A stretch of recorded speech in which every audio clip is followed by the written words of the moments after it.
The version of human history we are usually taught, especially the story of the birth of the United States, presents a simple and seemingly logical sequence of maps, empires, and technological advancement. In schoolbooks, popular films, and novels alike, we are presented with a narrative in which European colonizers, Spanish, French, and English, arrive on a vast continent inhabited by Native American peoples. Gradually, they bring the wild lands under control, establish settlements, and lay the foundation for what would become a future superpower. The problem arises when we compare this story to reality. The image of pioneers built by literature and film is hardly coherent. They are portrayed as quarrelsome, drunken, criminal, and violent men, who resolve disputes in saloons and with guns. Surprisingly, contemporary records from that era describe them similarly, suggesting that these were undesirable, unskilled, and irresponsible people sent to the New World. How could such people possibly lay the foundation for the most advanced nation on Earth?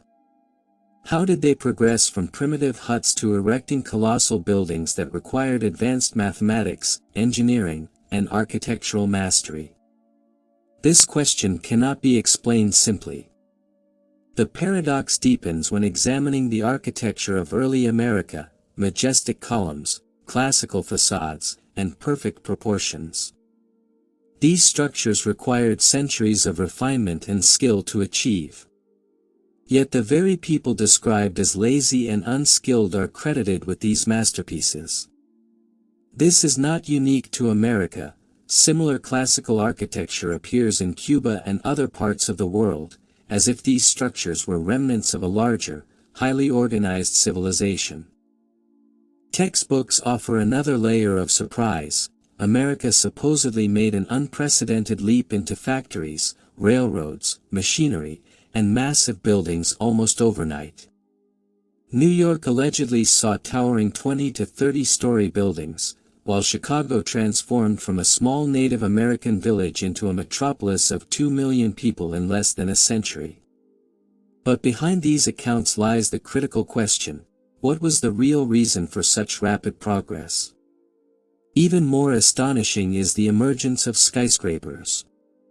These were not merely architectural feats, they demanded an extensive industrial base: iron mining, smelting, steel production, heavy machinery, precise drilling, quality control, and skilled engineers.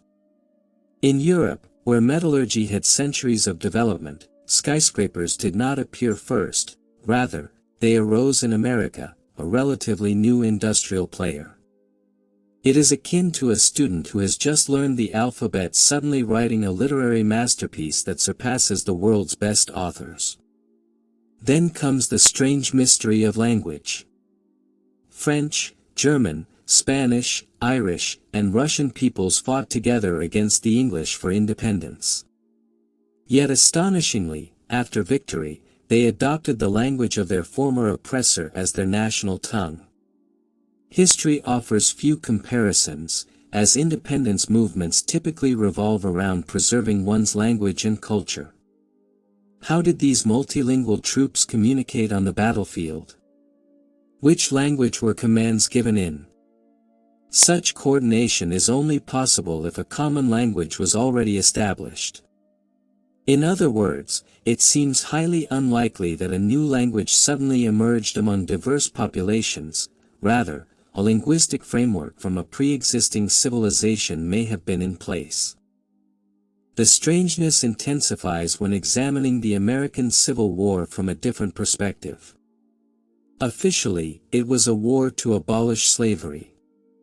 Yet the war's beginning is suspicious: an attack on a port city fort, Fort Sumter, from the sea. Internal wars typically start on land, but this strategy of seizing a coastal stronghold is textbook colonial conquest. The ruins of Fort Sumter are also unusual. The artillery of the time could not have caused such destruction. The devastation suggests a force far beyond 19th-century weaponry.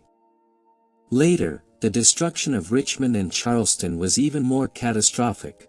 brick and stone pulverized, railway lines vanished as if vaporized. This destruction was not a conventional fire, it resembled the effects of massive thermal energy and explosion, the likes of which are only seen with modern weaponry. If a truly advanced civilization once existed, it is logical that such force was used to erase it entirely. Alongside this physical destruction, the historical record was wiped.